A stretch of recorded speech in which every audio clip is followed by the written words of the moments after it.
एक छोटे से कस्बे में रामू नाम का एक गरीब भिखारी रहता था। रोज सुबह वो फटी पुरानी चादर ओढ़कर मंदिर के बाहर बैठ जाता और आने जाने वालों से रोटी या कुछ सिक्के मांगकर अपना पेट भरता था। रोज की जिंदगी। रामू ईमानदार था, कभी जबरदस्ती किसी से भीख नहीं मांगता था। जो खुद से दे दे वही ले लेता था। फिर भी लोग उसे तिरस्कार भरी नज़र से देखते। बच्चे उसे देखकर हंसते और कई लोग तो उसे रास्ते से हटाने के लिए डांट भी देते थे। दानी बूढ़े बाबा। एक दिन मंदिर में रोज आने वाले एक बूढ़े बाबा ने रामू को ध्यान से देखा। उन्होंने रामू से पूछा, तू रोज लोगों से रोटी मांगता है, कभी ये सोचा है कि जिन हाथों से रोटी मांगता है उन्हीं हाथों से रोटी कमा भी सकता है? रामू ने उदास होकर कहा, बाबा काम कौन देगा, पढ़ा लिखा नहीं, ताकत ज्यादा नहीं, ऊपर से सब मुझे भिखारी समझते हैं। पहली मदद। बाबा ने मुस्कुराकर उसे 100 रुपए का पुराना सा नोट पकड़ा दिया और बोले, इसे भीख मत समझना, इसे एक मौका समझ। इससे कुछ ऐसा कर जो तुझे रोज भीख मांगने से बचा सके। रामू ने उस रात बहुत सोचा। अगले दिन उसने भीख मांगने की जगह बाजार के कोने पर जाकर एक पुराना सा ठेला किराए पर लिया। थोड़ा आटा, सब्जी और मसाले खरीदे और छोटा सा चाय पोहे का ठेला लगा दिया। लोगों की नज़र बदली। शुरू शुरू में कोई उसके ठेले पर नहीं आया, क्योंकि सब उसे भिखारी के रूप में ही पहचानते थे। लेकिन 2-3 राहगीरों ने सोचा, चलो देखते हैं कैसा बना है, और उसकी चाय पोहे का स्वाद उन्हें पसंद आया। धीरे धीरे बात फैलने लगी कि रामू वाले मंदिर की चाय पोहे बहुत अच्छे होते हैं।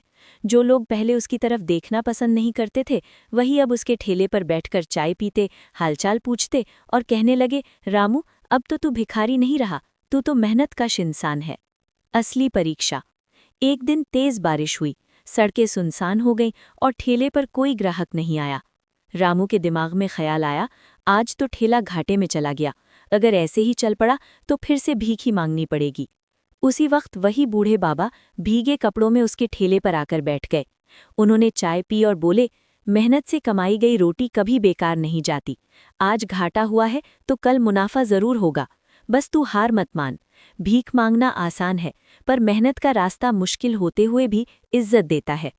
बदलाव और सम्मान।